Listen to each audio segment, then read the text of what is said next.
All right, so yeah, we're recording again. You can finish your point and then kind of uh, formally introduce yourself. Sure. So, Joey's saying, Uh-huh.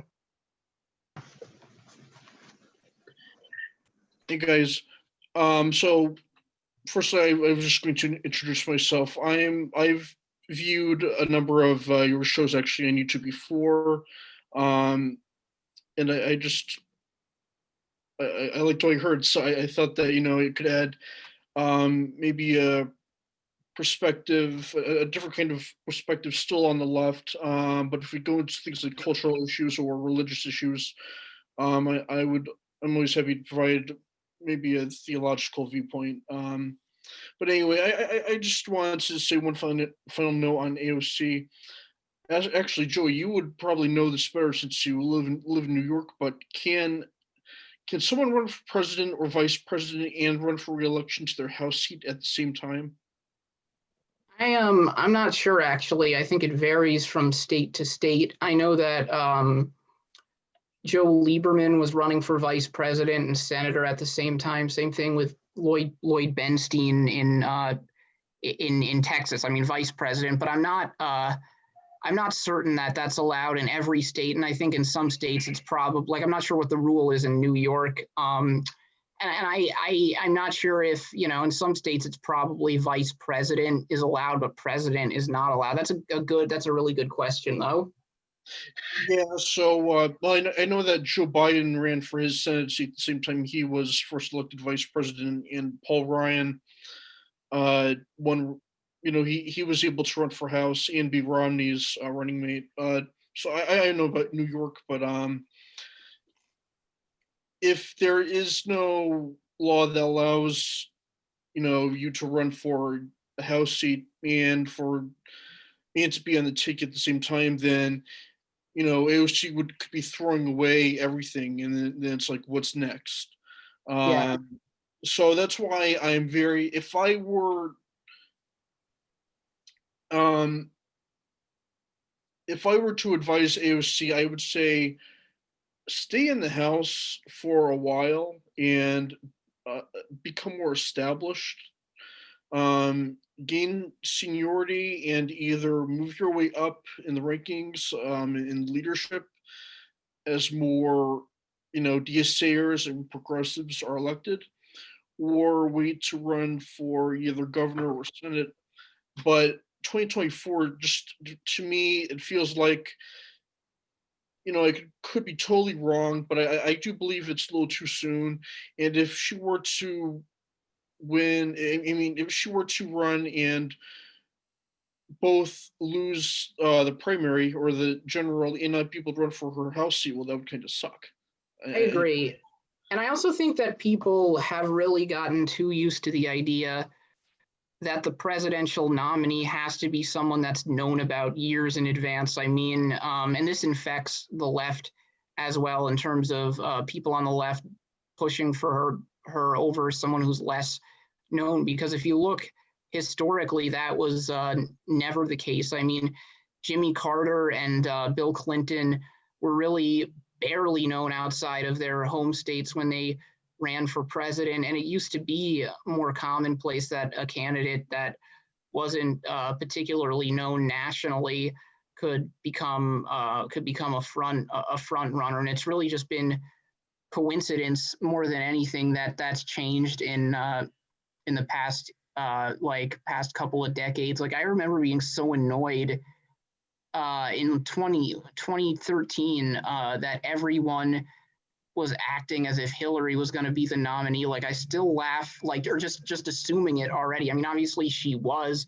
but the fact that people were assuming it that soon, like I remember seeing an article in August of 2013 describing her as the presumptive nominee. And I was like, wait a minute, you usually reserve that for someone who's literally won the nomination. And there are other Democrats out there, but I feel like there was just sort of this manufactured consent that developed where everyone just talked about Hillary as the nominee as if it was automatically a done deal. And then she ended up being the nominee. And it's possible that if that like that hype hadn't built up. It's possible she might not even have run. So like I just think I think people who follow politics are sometimes shockingly narrow-minded about the possibilities of what could happen. I think people should just be a bit more creative sometimes and just allow for the possibility that someone who's less known could just get in and surprise everyone. Well, yeah, that kind of happened with Obama and Bernie, right? We were like definitely surprised by their surge, and Obama took it all the way Yeah. to the White House, and Bernie like came pretty close. That presumptiveness or presumptuousness, however you say it, with Hillary was taken all the way to her like really feeling like it was her turn to be in the White House, to where I think Yeah. she really resented, Obama for taking it, because she thought it was, her turn, and everything that she had gone through with healthcare and all that stuff. She kind of thought like she was on that path, you know. Yeah, but Yeah, it's true. there's a lot that goes on behind the scenes, and I think one of the reasons that Obama picked Biden as his running mate, and I don't think Hillary Clinton was considered much at all, is that Biden was like, well, he's a senior statesman. He's probably not going to be in Washington D.C. for too long. So, I mean, Hillary got one of the top cabinet posts, obviously. Mhm. So I have a feeling there was a little bit of negotiation behind the scenes, and Biden, you know, he wanted to run, but he was never really expected to, and he probably did suggest, he probably did, I'm sure that he and Obama spoke about it, but Obama probably told him, no, that's not it's not part of the deal. Don't run when Hillary's running. Mhm. So some I think blame. there's some I Some, think there's some truth to that because I remember reading that. I'm sorry to interrupt, but I just thought I'd add this that on Obama's short list, the other two candidates it came down to were Evan Baugh and Tim Kaine. And Tim Kaine himself is a Hillary loyalist, so it's possible he was just asked to remove himself from consideration. And Evan Baugh is also pretty young, so either of them as VP would have been an automatic front runner in 2016. yeah, and I've made the point that we could be living in a far worse timeline, because if it were Evan Bayh, uh, I mean, he's one of the worst Democrats in the Senate. He was useless, and he ended up fucking the party over anyway, when like on the day of the deadline for in Indiana for running for office, the day of the deadline, he says he's not running. So he's not running for re-election. So Democrats had to, the nominee they got that year, Brad Ellsworth, was not even nominated by the voters. She was selected by the committee. So Evan Bayh is he's just a crappy Democrat, and probably someone with sour grapes. Um, and I'd much rather have Biden than someone who literally calls himself a blue dog. I'm pretty sure. Yeah, that's a good point. But like I said, Biden was, I think, he was expected to, you know, retire after 4 years as Obama's vice president and not seek the office himself, and that was part of the deal, as well as Hillary getting, the Secretary of State position. Um, like you said, there's so much that goes on behind the scenes that just never gets reported, or that we never hear about until decades after the people involved are all dead. Um, It's true. So speaking of deals, what about who's been offered deals in the upcoming presidency? Does anyone know? Are there expected like positions from some of the front runners who were running? I don't know. well, I know that Pete Buttigieg was expected to be the ambassador to the UN, and Biden nominated someone else for that. Okay. So there's a lot of unpredictability here, actually. And Secretary of State was named, and it wouldn't be Buttigieg anyway, because Buttigieg is just, he's only been mayor, so he's really not. He'd have to get a start at a much smaller foreign policy post. But yeah, Buttigieg.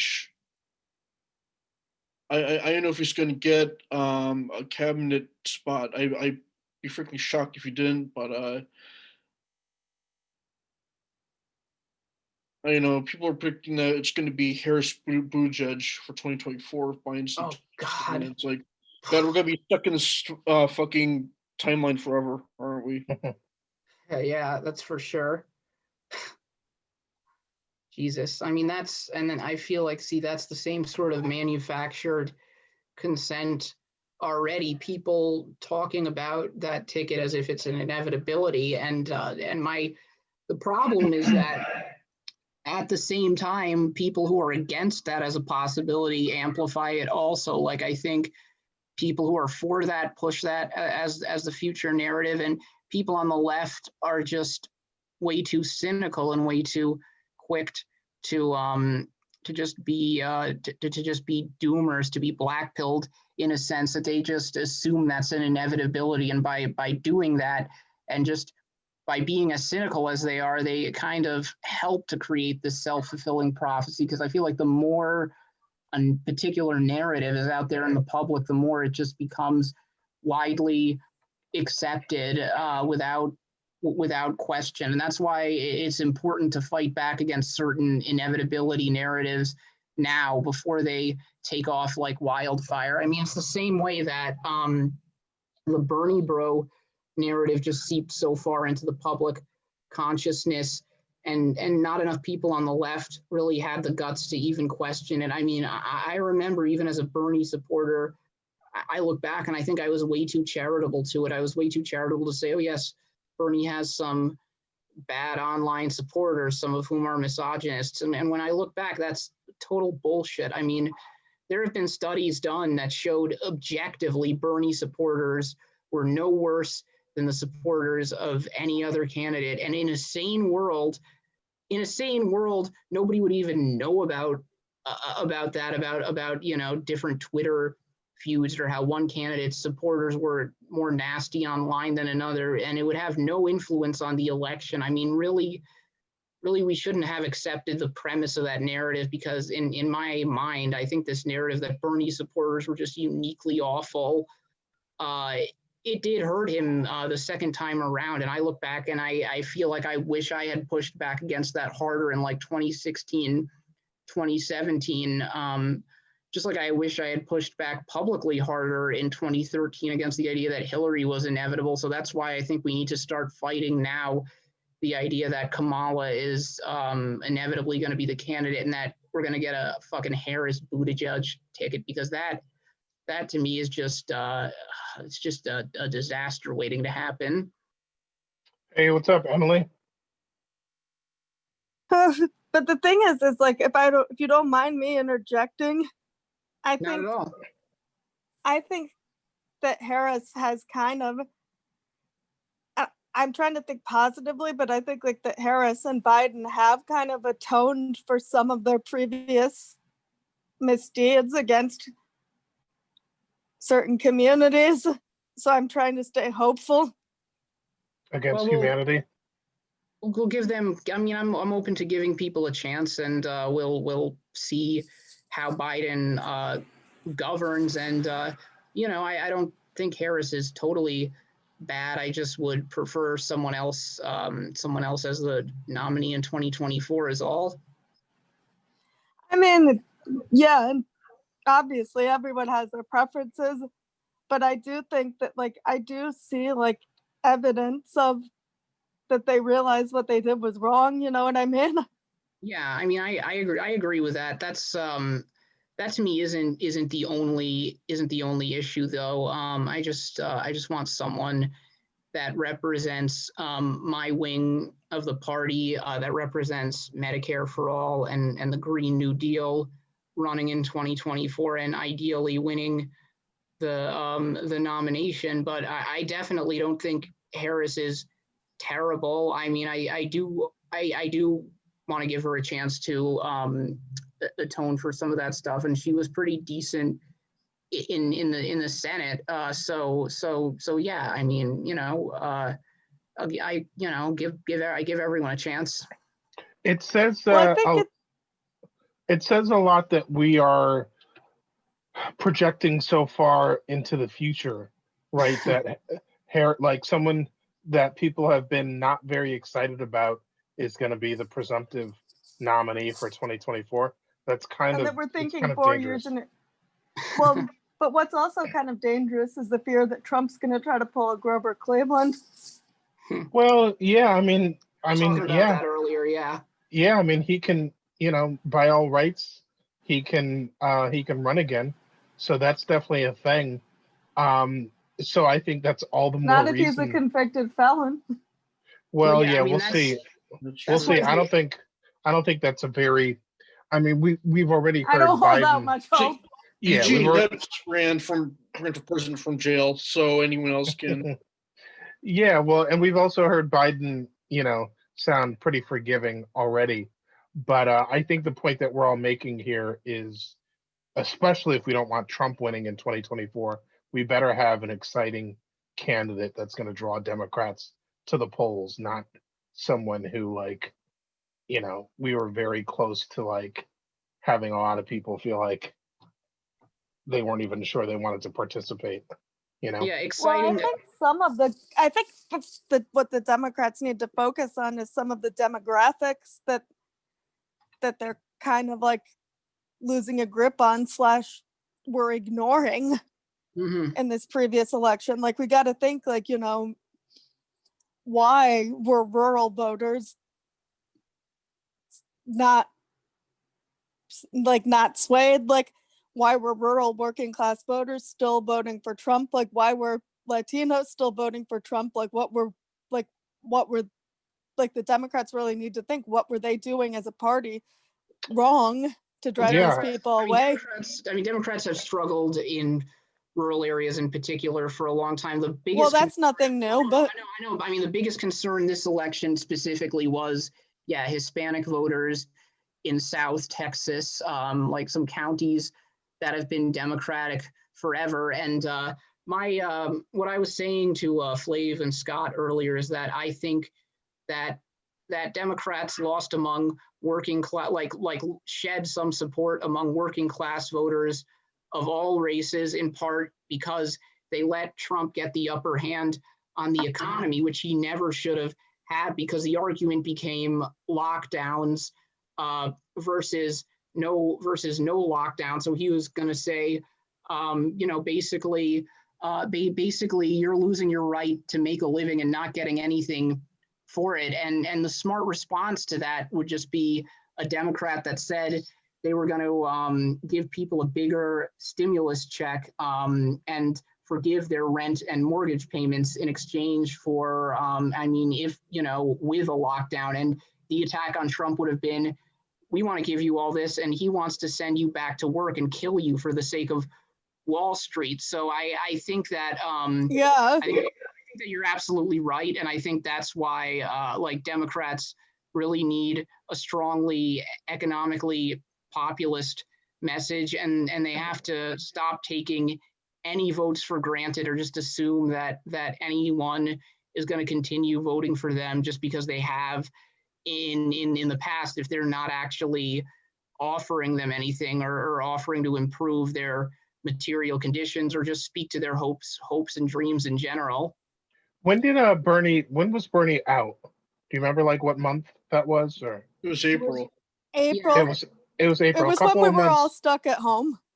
Yeah, I was waiting for Bernie to, like, come out swinging hard and, from a Zoom or, like, from somewhere, and be like, the other guy, like, wants to kill you. Like, this is everything this is everything I've stood for, from, like, healthcare to taking care of the little person when they're down and out on their luck, to fighting back against COVID and like all that stuff. I was really waiting for him to come out swinging and, I hate to say it, but taking advantage of the situation and being like, this is what they call, what's the word? It's kind of like a religious word, like not like paramount, but like, this is Divine like, intervention, karma.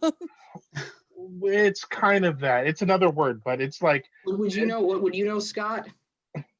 What's that? Like oh, a word. it's just a word that I'm looking for. That's like when a situation is like placed in your lap that really like shows, why, I don't know. It's like it, it, it kind Just of like, faith. w- yeah, it's, sorry, I'm not thinking of the word, but it really should have been his opportunity to like really like shine and say, this is why you need to vote for me. This Yeah, is everything I stand for that's going to help the country and right now. and that's why timing. I mean, there's so many just random freak occurrences for why one thing happens instead of another. I mean, Scott and I are both into alternate history, so we both are very much interested in this concept and just thinking about how different things would have been if the pandemic had hit a month earlier, like right after Bernie had won, or just even a couple weeks earlier, like after Bernie won Iowa. Well, it kind of did hit. People were just in denial. Well, yeah, but I mean, if it had gotten to the point, obviously, that it did in March, like a month earlier, like after Bernie had won Iowa, New Hampshire, and Nevada, and looked like he was gonna win the nomination, because when things got bad, Super Tuesday had already happened, and then the Michigan, Washington, and Idaho and Mississippi primaries happened a week later, and at that point, it was basically over in all but Heck, all. by the time they got to us, we didn't even have a choice. Yeah, exactly. I mean, yeah, I still voted just symbolically, I guess, but yeah, that's why. Basically, yeah, if one of two things had happened, if Bernie had done better on Super Tuesday, or if the primary had just or if COVID had gotten bad a few weeks earlier, and the conversation had still been going on, I think the results could have been a lot different. You think that COVID helped Biden? No, I mean, COVID It definitely did. Yeah, it helped In the him. primary. It didn't help his message or anything, but what it helped was the fact that Bernie's strength was always in get out the vote operations, and you couldn't do that with COVID. Like, he might have had a chance to make a comeback in normal times, but really, You mean when you could actually get within 6 feet of people? right. Although actually, it wasn't COVID so much that did it. It was the fact that before COVID, Biden had already gotten the party establishment and all the other candidates to line up behind him, and the Clyburn endorsement, and won South Carolina, and then Super Tuesday. Thank you, Elizabeth Snake Warren, for not dropping out. So all of those factors basically meant that he would have had a struggle to win at that point. But COVID was, I think, the final nail in the coffin. I mean, Sanders lost a lot of ground. He objectively did worse in 2020 than he did in 2016, because he won. The Sanders campaign wasn't really taken seriously until in 2016 until he narrowly won Michigan. If you guys remember, and this time around he lost every single county. So that's another issue that I had with this time around, was like, I just didn't really feel the same excitement from his camp this time around. And like, I don't know, maybe call me petty, but I would have been like pointing towards all the other people on stage saying, these are all my ideas from like 2016. But I think part of that is he should have also been coming with even more ideas, and I don't know that he had more like futuristic ideas than he did last time, right? So it was kind of like, I don't know, we're still building on the same stuff from before, maybe nothing more I mean, and I exciting. personally think he ran a better campaign in 2020 than in 2016.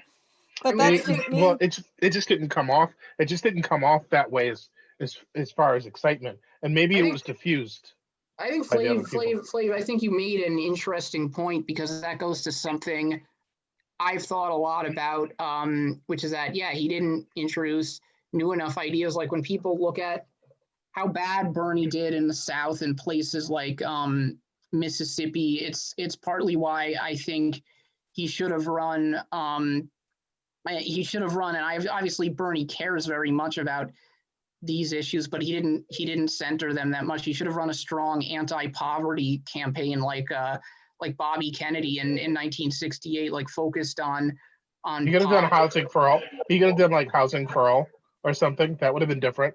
Yeah, I mean That would have been as exciting as the stuff he was introducing before.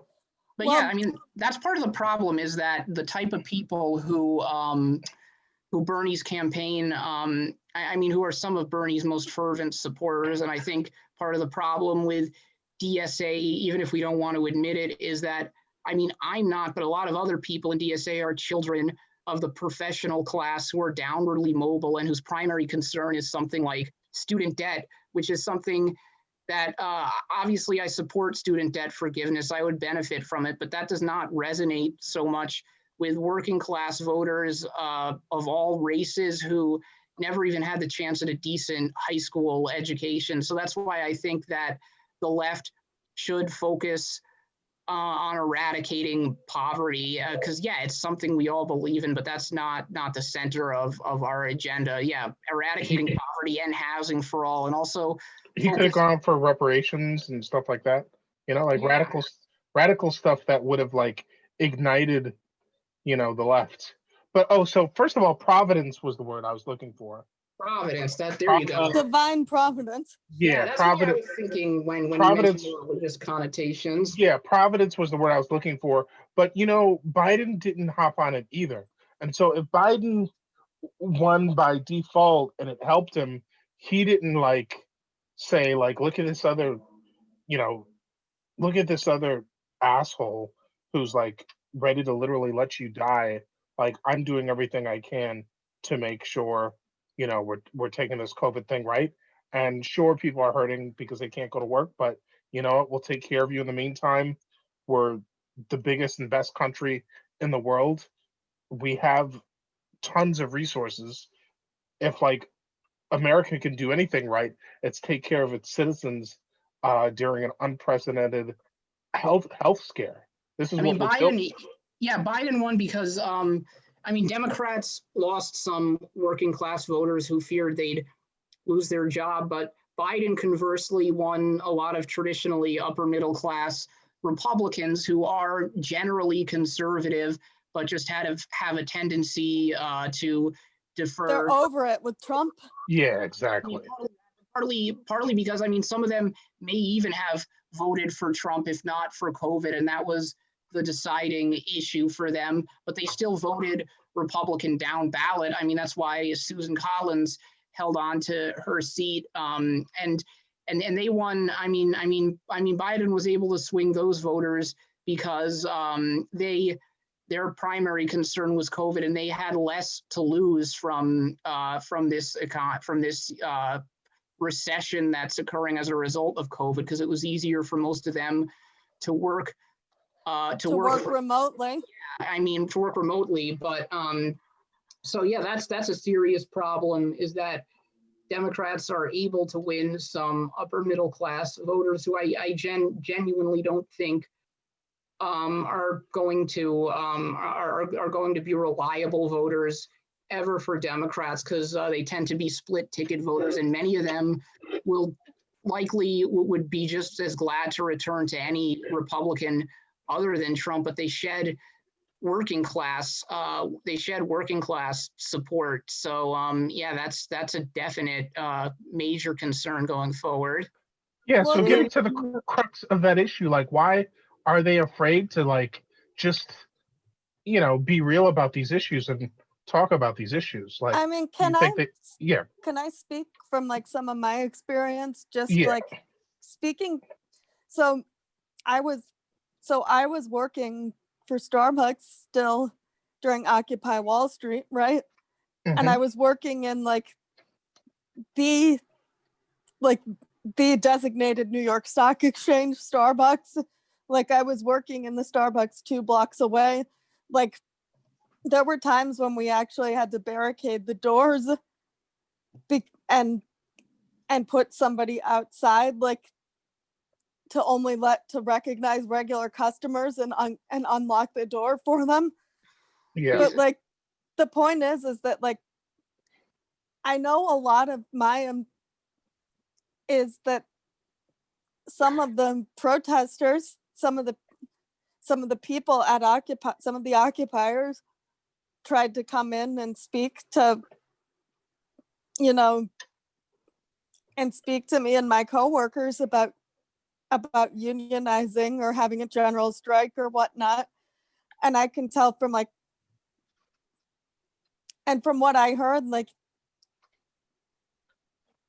a lot of my coworkers who come from this like working class that we speak of weren't really feeling that idea because they were just so scared of like the idea of taking a stand for their rights and losing their jobs and being unable to feed their families.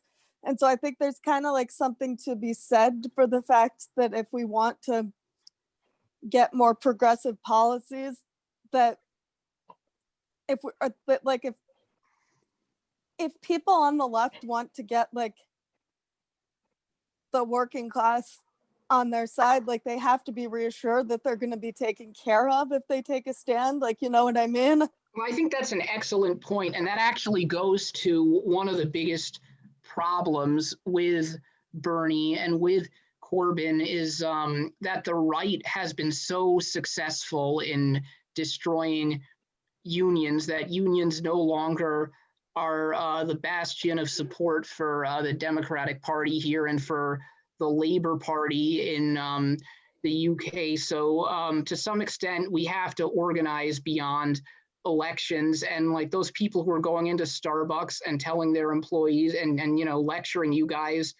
I mean, I get why you would be put off by that. What really should be done is that activists, people on the left who are concerned, they should get blue collar jobs at places that aren't currently unionized and try to unionize them, or they should get a unionized job and try to make the union more radical, because I think that having strong working class institutions that actually take care of people and actually going in there and working along and just working alongside the people who work there is a way of becoming close to people and building those kind of networks that can serve well for get out the vote operations in elections. I mean, I was just thinking about how there's a reason that Republicans pushed right to work so heavily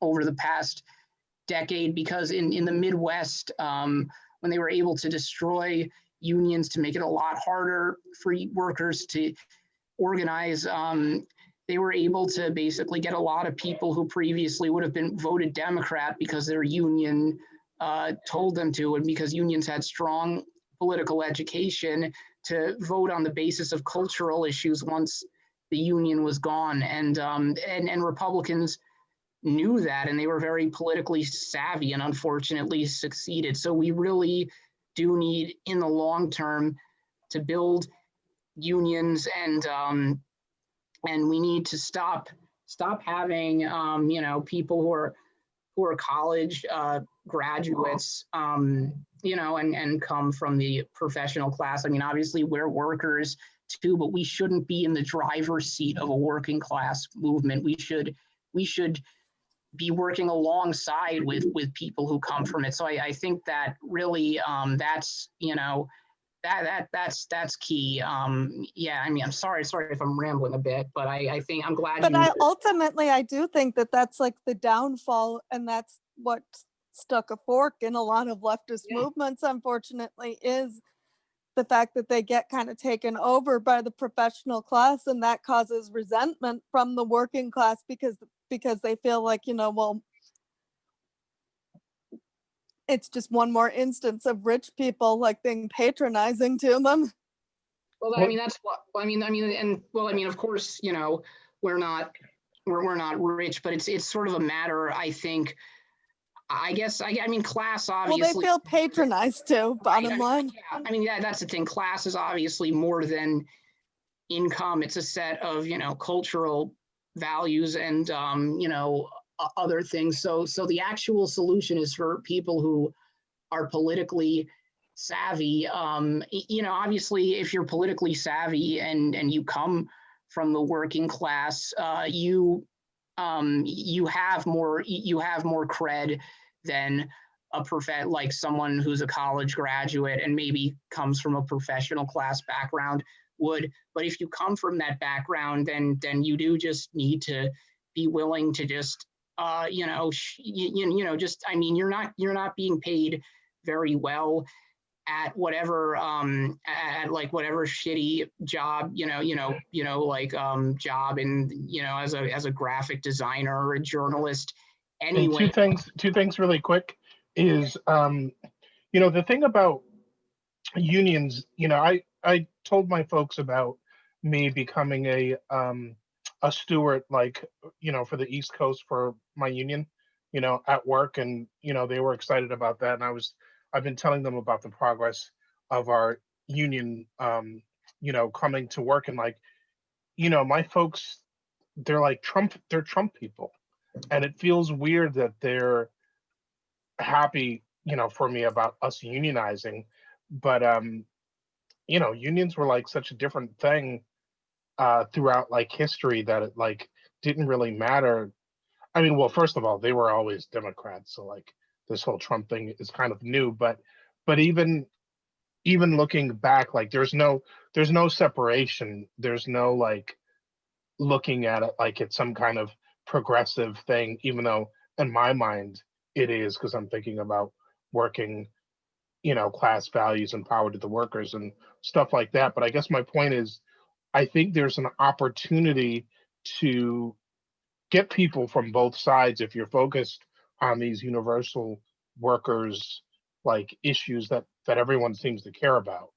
Yeah. If it's like detached from politics. And then my other point is like speaking truth to power, like saying we're going to like care for our citizens and we're not going to leave you in the dirt like during like one of the worst health scares in history. Like people will have to be able to speak to that, and I just don't know if people are afraid of looking like opportunists, or if people don't have the language to speak to it, or if people are afraid. But just Biden was hiding, we were all making that joke, and then Bernie wasn't really taking the coat by the tails either, and like I just don't know, where is the person that's like willing to like take advantage of these issues and like be a strong leader. And the only one who was really doing it was Cuomo.